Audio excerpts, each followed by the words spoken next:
Are you a podcaster? Maybe you've got that big idea and you're looking for a network to join. The multi-award-winning Ozcast network can get your content to eyes and ears all over the world. Join now for the first month free, and you could be featuring this sound at the beginning of your podcast. Ozcast. Simply head to ozcastnetwork.com for details.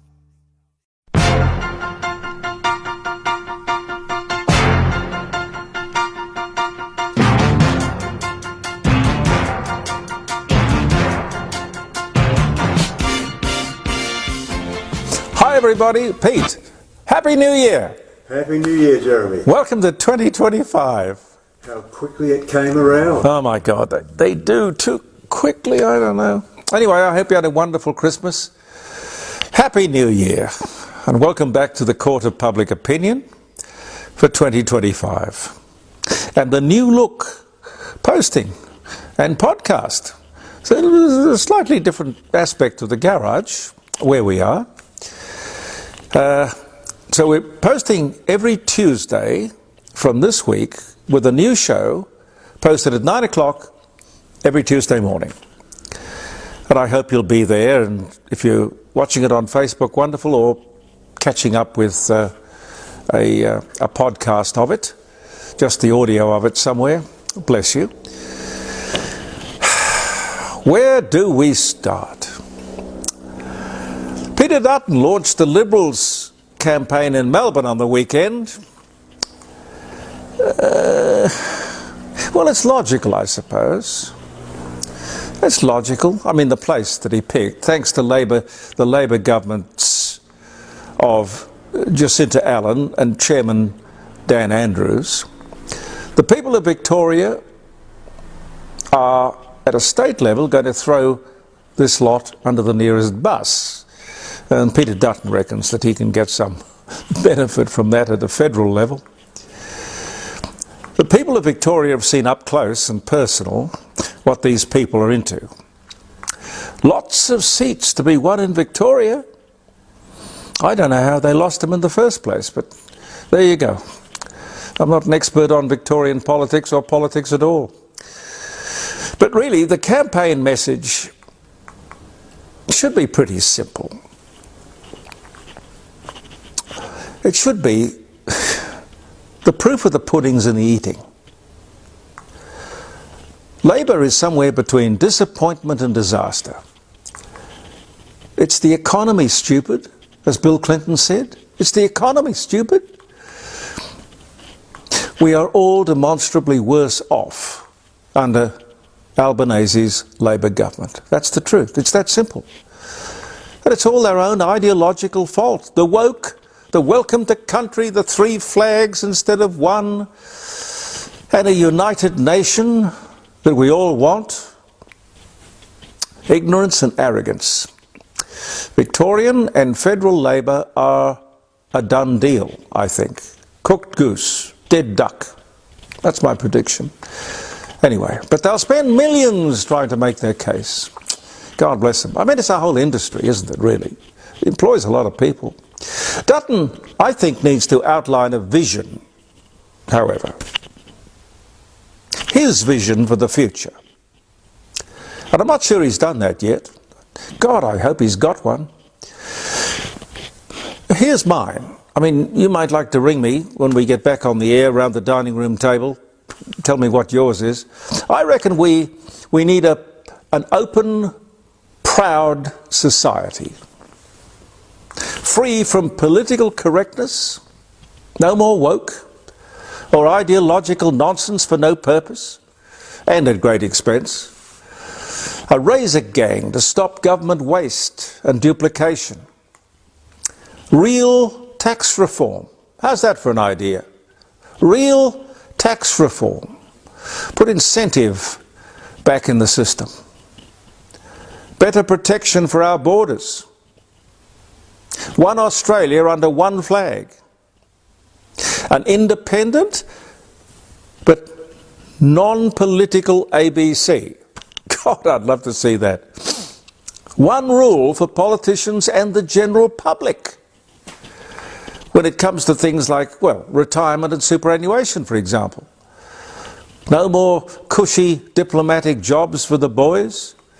Perhaps an insistence that a minister must have some knowledge of his or her portfolio?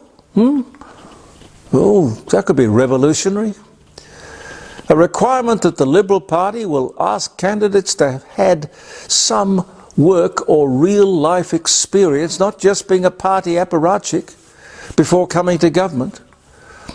And I hasten to add, to be fair, that almost no one on the Labor front bench has ever had a real job. This should stop. Why would we vote for incompetence and inexperience? Democracy.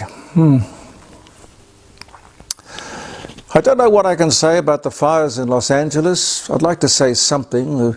The power and indiscriminate force of nature is truly awesome. A great tragedy, given of course that this is the work of nature and not an arsonist. The destruction is on the most shocking scale. When nature unleashes something like this, there is nothing that anyone can do. I saw it here, just 100 yards from where I'm talking to you, back in 1984. It's a miracle that this whole place didn't go up. We saw it in 1984, and we will see it again. I don't know when, but it's out there. Very quietly over the weekend, there was a significant anniversary. Certainly not recognized in China, let alone celebrated. It's 5 years since the first infection and death caused by COVID. A 61-year-old man became the first victim of COVID-19 when he entered a fish market in Wuhan, China. The virus was to go on to kill more than 7 million people worldwide. It's been a very strange 5 years. The rumours spread faster than the virus. Panic, yes. Then the pandemic word. But not the word China. People, very careful not to say that too loudly. Funny. We never worried about describing the Spanish flu as Spanish flu, which you might remember killed 20 million people worldwide. That's more than the Great War, 1418 First World War. But if you attribute the origins of COVID to its source, there is a huge trade and diplomatic response, repercussions, trade sanctions, which of course all goes to add to the cost of a pandemic. Anyway, I can't find anyone today who really takes COVID seriously. It's just like the flu. Pete, what do you think of COVID now? Well, I don't sort of take it into consideration, really. No, I don't either. It's just gone through and back into the... Well, I never got it, fortunately. No, well, I did, but I took the antivirals and it was gone in a couple of days. But did we overreact? Did we panic? Yes. The government, probably the most panicked. 7 million deaths is pretty serious, however. Perhaps every few years, nature has to figure out a way to dispassionately get rid of a few.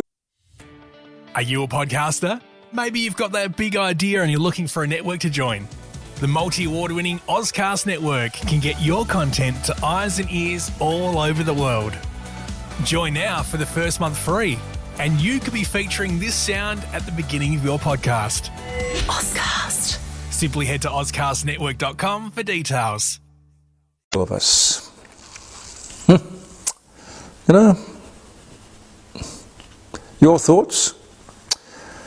Friday, the Friday show will be back, jeremycordeaux.com, live streaming from around the dining room table, interesting guests and of course news, views and current affairs and your calls on the public opinion hotline, which I remind you of, 0491 65 68 60.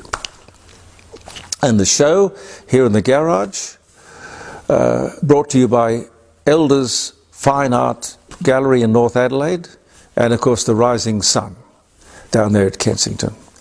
Now we'll tell you more about those lovely people as the days go by. I see the South Australian government is offering $5,000 subsidies to encourage people to install solar panels.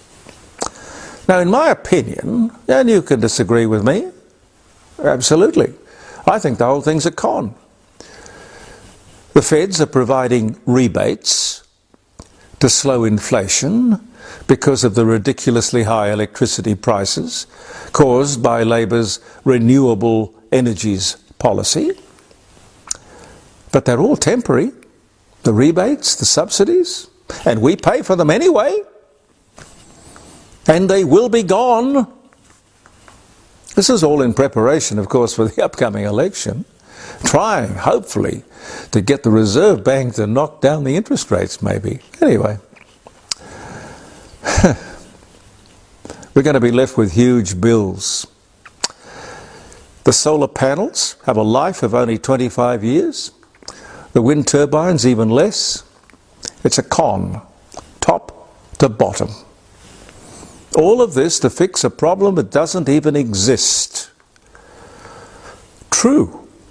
Australia's contribution, less than 1.3% to global emissions. Nothing. Nothing. But we're turning our world and our families upside down. We make no difference. We've talked about it before, and now it's happened. Strata title managers all over Australia are starting to ban the charging of electric vehicles and hybrids in undercover car parks. Now, this is going to happen more and more. It's not an imagined or theoretical risk. It's an obvious danger, and one which should be, has to be, addressed. Insurance companies will make it prohibitively expensive to allow the recharging of EVs in car parks of apartments. If the strata managers don't do it, they will. Next will be a ban in private homes. Or the insurance premiums will go up, and if they find that you've had a fire because of an EV event under your roof, you're not covered. Check your policy. Also, public EV charging stations. Oh God, we could talk about that. Right across this nation, they are not being maintained. In fact, they're being vandalised, leaving these poor, naive, idealistic motorists stranded with cars that have no resale value, despite the hype and government subsidies. This could be the final nail in the EV coffin. But they're still smiling and putting on a brave face. But just remember, it is this government's policies and our money that's funding this nonsense. I want to talk to you about kids brawling in shopping centres. Peter Clayton, have you seen some of this footage on television where citizen journalists have recorded feral kids in shopping centres? Well, I still say it's imported violence, but that's my opinion. Well, there is certainly a bit of that. Kids brawling in shopping centres. If you watch TV news, you would know exactly what we're talking about. It's got to stop. A middle-aged woman who intervened to break up a vicious brawl, well, that was terrific. At her own risk. But this happens over and over again. Let's get to the cause instead of trying to treat the effect. Feral children and wayward absent parents. And this goes for the African gangs as well. That happens here in Adelaide, but I know it certainly happens in Melbourne. It's happening everywhere. Parents are being made to be accountable for their children's behaviour. A great idea. A great idea. Not only accountable, but to the point where some have been put in jail.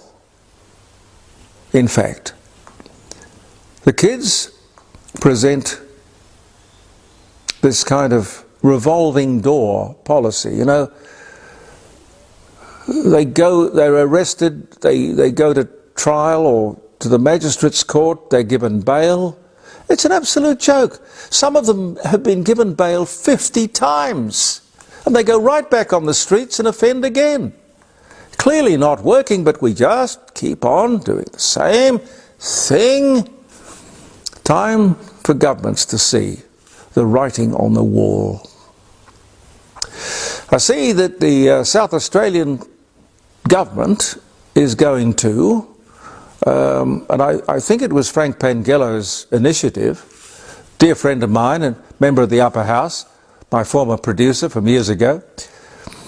The South Australian government will be putting defibrillators in theatres, shopping centres, mandatory, everyone has to do it.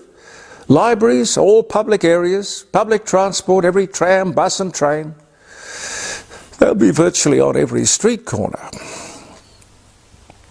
Now, this will cost billions. You know what I often say about, the road to hell being paved with good intentions. But again, I say to you, what is the problem that we're trying to fix? Any feel-good reason to spend public money. Now look, it's a nice idea.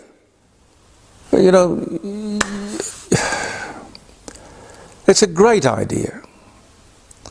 Precautionary. But is it necessary? What is the cost-benefit analysis that should be applied to such a piece of legislation?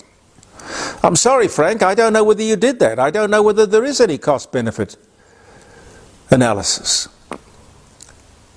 0.6% of the Australian population are at risk of heart failure, coronary occlusion. 0.6%. You end up with millions of defibrillators, and hardly anyone would know how to use one properly or safely if the need arose. I wouldn't know. Pete, would you know how to do that? I would have no idea. I've seen it in hospitals where they say, they've got the paddles up and they say, stand clear. I would have no idea. Who would? If you disagree with me, call me Friday the 7th of February when we'll be back around the dining room table live streaming jeremycordeaux.com. I look forward to that. Speaking of your health, have a look at this. I want to show you this. It's a bit of fun. I hope I won't get into trouble.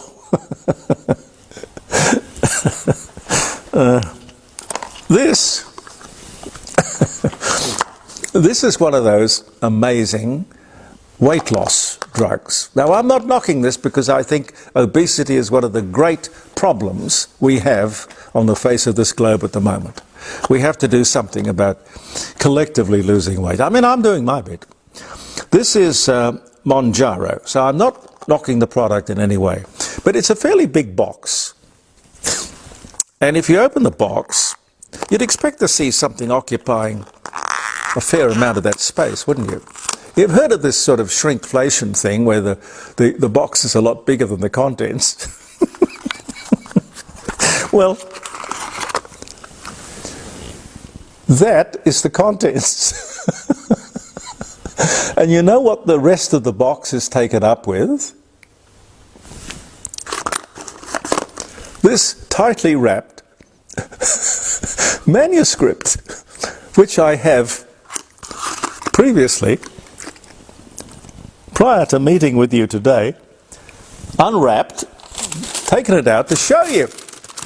Now, would you look at this? That's what's in the box. That's why the box is so big. Now, would you look at that? Tightly packed script, front and back.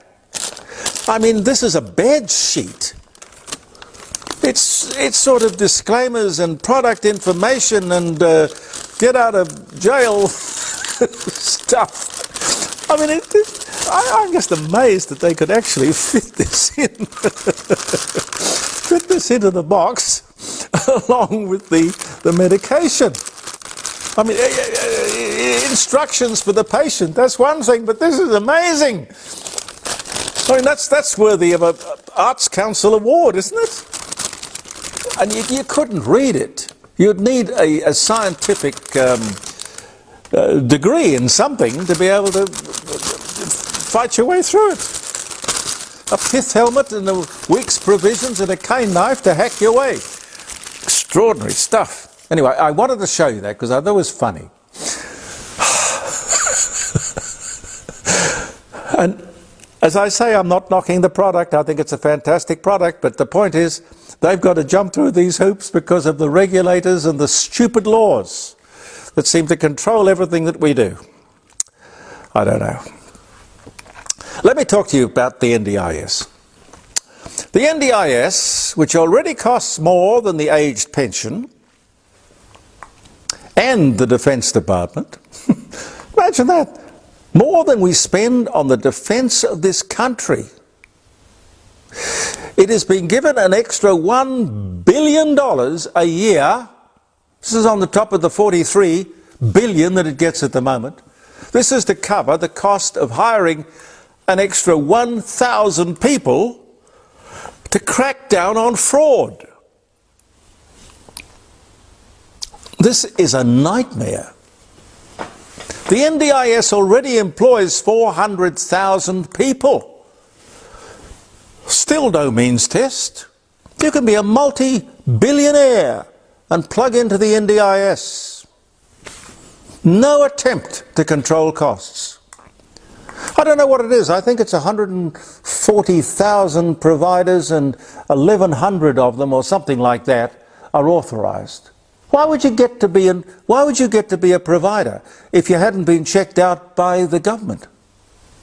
Oh, no time. You got 400,000 people to do all this stuff. Huh? But you need another $1 billion to control fraud. On this and other things, Labor, I'm sorry, you're a disgrace.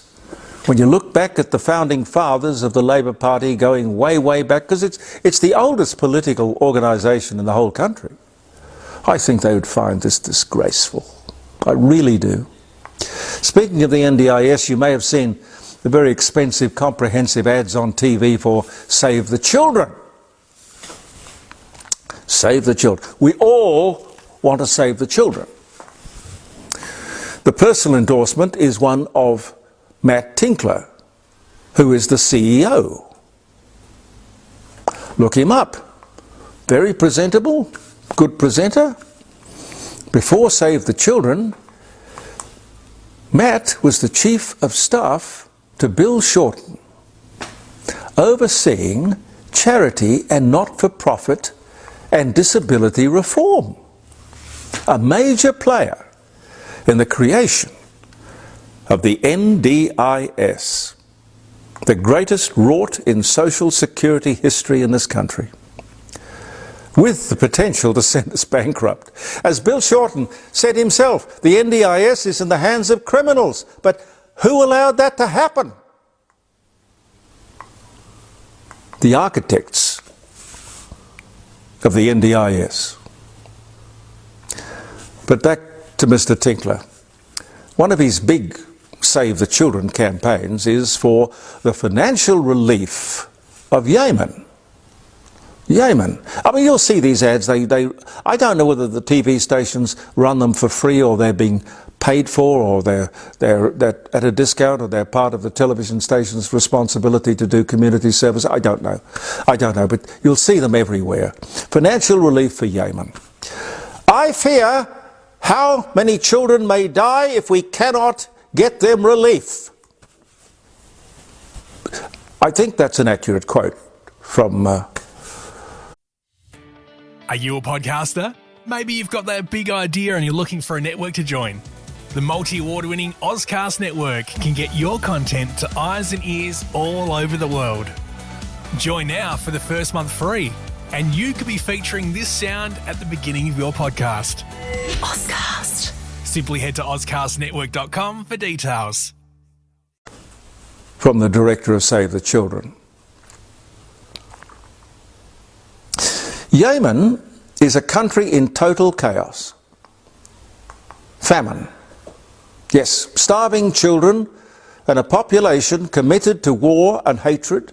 No money for food, always money for explosives, missiles, and a new AK-47. Never a shortage of AK-47s. A murderous, misogynist bunch of pirates. These are the people who govern up and down the Red Sea, stealing, hijacking ships, killing people. This guy wants our money to support this regime. Give me a break. And by the way, what is the head of Save the Children paid, the CEO? No one will tell me. Maybe if you know, you might contact me and let me know. Anyway, it's interesting, isn't it? Speaking of wasting money, it's been announced that this Labor government has wasted $450,000 on welcome to country ceremonies at Australian government events. What a rort. When the government knows that these ceremonies have no historical validity, legitimacy or significance, just ask Ernie Dingo. He's the guy who made it all up. And the government's response? These ceremonies have been going on for generations and we embrace them. Number one, wrong. We're talking 1974. Number two, do you and the Prime Minister think that time makes a total fraud right or legitimate? The longer it's been going on, the better? Is that the story? They'll make it legitimate. They're trying to. I guess that's the spin they'll eventually put on the NDIS. And how about the $75,000 ex gratia payment per person to survivors of the stolen generation? Under this scheme, no one wants to tell me what the total amount handed over was. They closed off the scheme in 2023 because people just kept coming forward with their hand out. Couldn't be afforded. Even they said it couldn't be afforded. Simple question. What was the total amount and who and how many qualified to take the money? Can't answer? Don't want to answer? And while I was digging around, I discovered something interesting. You might be able to shed some light on it, but I was surprised. I didn't know. Aboriginal and Torres Strait Islanders do not need to pay income tax or capital gains tax. What? How can you have one tax law for Aboriginals and another tax law for non-Aboriginals? That's apartheid. But then again, these people were for the voice. This is what they were all about. Discrimination, pure and simple. No wonder there are three flags, a symbol of exactly what these guys are up to. Two separate or three separate countries. Two that are privileged and the other to support and fund the privileged. Is anyone going to vote for that? Think about it. Pete, I don't know, our new program, which is only once a week, how much longer can we go? As long as you like. As long as I like? Yes. Oh, you shouldn't have said that. Well, until the battery runs out. All right, well, all right, okay, keep your eye on the blinking battery. Let's talk about waste. Pete tells me the battery stopped. So we'll have to do an edit. We don't do edits in this show, we just do it straight, mistakes and all. Not a problem. What were we talking about, Pete? Waste. Oh, you want to talk about waste? How about the birthday party thrown by CBUS, the superannuation fund owned by the unions, the construction unions, importantly the infamous CFMEU. Pete, how much do you reckon a birthday party for the CBUS super fund? Well, I have no idea, but I expect it's a lot. Well, it's eye-watering to be truthful. $700,000. This is for an afternoon, ladies and gentlemen. A birthday party. Were the members of the CBUS Super Fund consulted before the money was spent? It's nearly $1 million for a party. But then again, if the union is your boss and the union says, this is what we want. Look, I don't know what happened in the background, but it just seems to me to be something that needs to be talked about. Or the heavies from the CFMEU, I believe John Setker was there. Are you happy with your superannuation? If you've got an industry super fund, do you keep an eye on this kind of thing? Because these people are looking after your money. Just asking. And while I'm venting,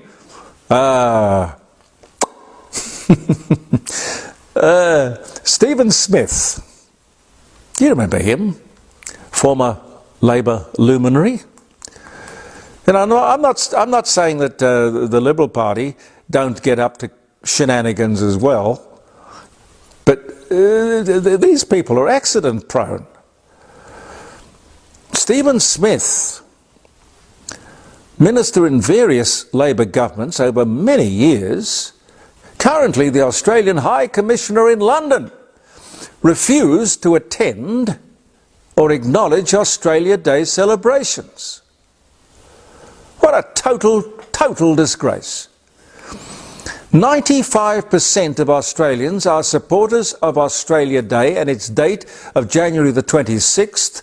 This posting is going to air on Tuesday. I heard on 3AW yesterday that a new poll, which was smaller, it was about 1,500 people, was talking about 70% of people support Australia Day and the date of the 26th.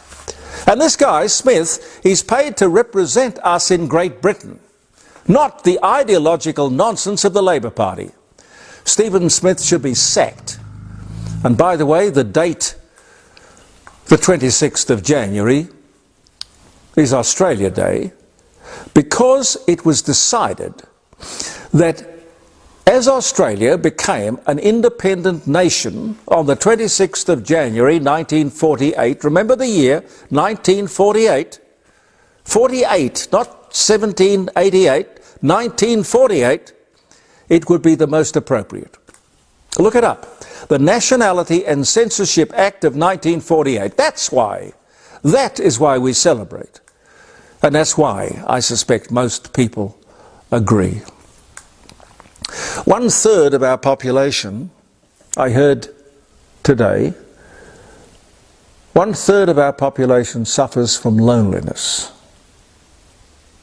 I find that so hard to believe on a planet with 8 billion people, how anybody could be lonely. But loneliness, we've all suffered from or experienced loneliness. But 1/3 of our population suffers from loneliness. I want to talk to you about that next week. Now we're back on the air live streaming from the 7th of February. Back that first week of February.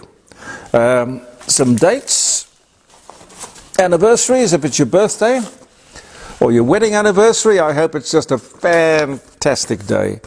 Here in Adelaide, I don't know, Pete, what would you say? It's warm, it's about 30 degrees, but it's just the most beautiful summer afternoon. And we're recording on a Monday for Tuesday morning, which will be the 14th of January. What can I tell you about the day? 1873 was the year.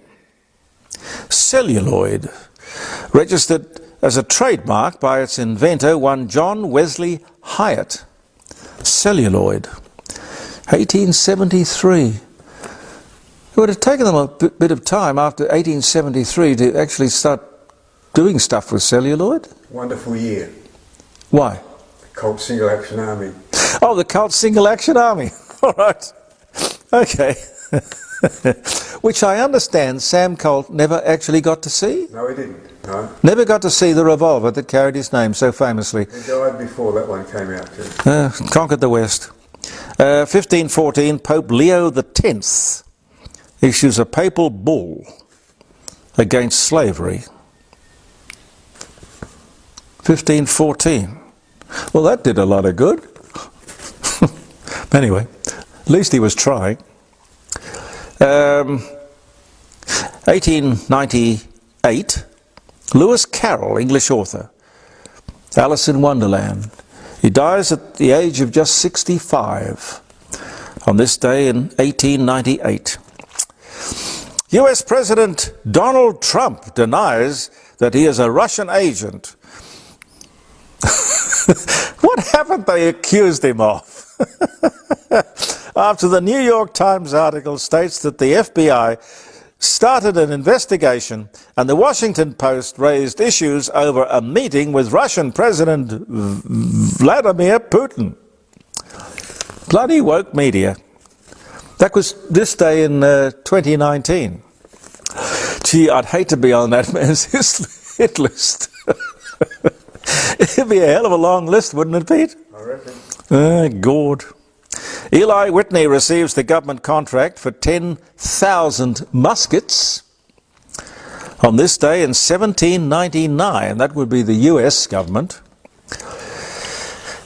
Hugh Lofting, English writer and illustrator, Dr. Dolittle, born in Maidenhead, England in 1886 on this day. He died in 1947. Pope Francis, 84, and Pope Emeritus Benedict, what was he, the 16th or something like that, received the first dose of the COVID vaccine on this day in 2021. Dorothea McKellar, Australian poet, My Country, dies on this day in 1968.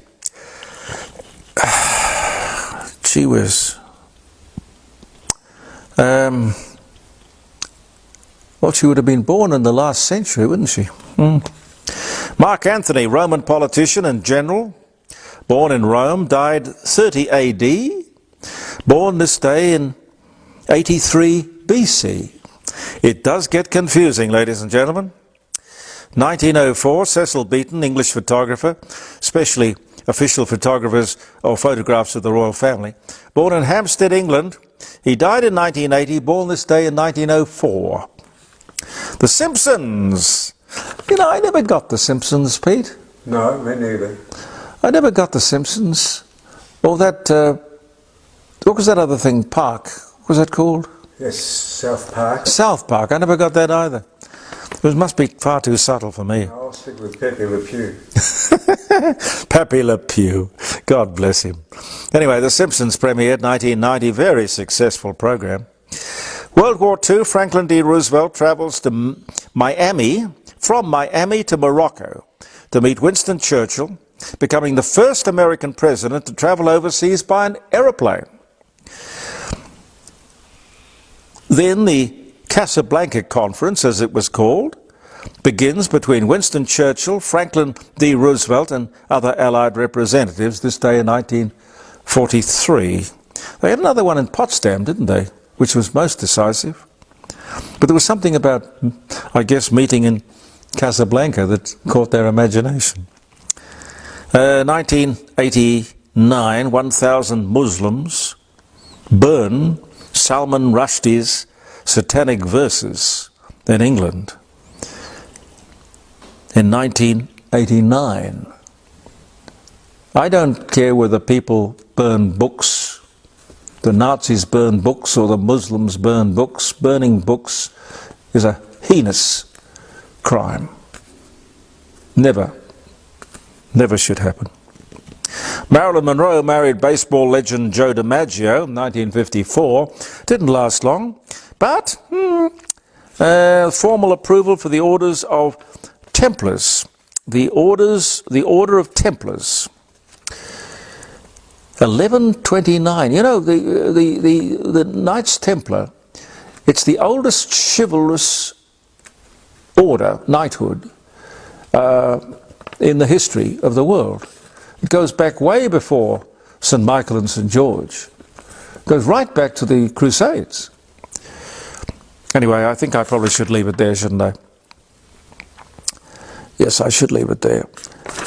Before we run out of battery or run out of tape or run out of your patience, thank you so much for being with us. Now, our new show, we will be back. We're posting one Facebook posting on a Tuesday morning. It'll be there from 9 o'clock.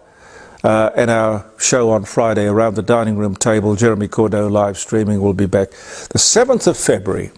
But I'll see you next week with another offering on Facebook and on all of the associated podcast avenues. Believe in yourself. Thank you for viewing. Thank you, Peter Clayton. I'm Jeremy Cordeaux. Goodbye for now.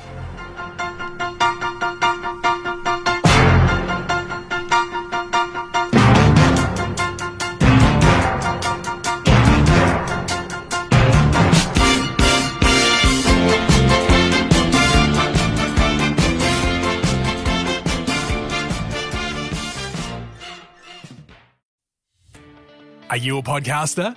Maybe you've got that big idea and you're looking for a network to join. The multi-award-winning Ozcast network can get your content to eyes and ears all over the world. Join now for the first month free, and you could be featuring this sound at the beginning of your podcast. Ozcast. Simply head to ozcastnetwork.com for details.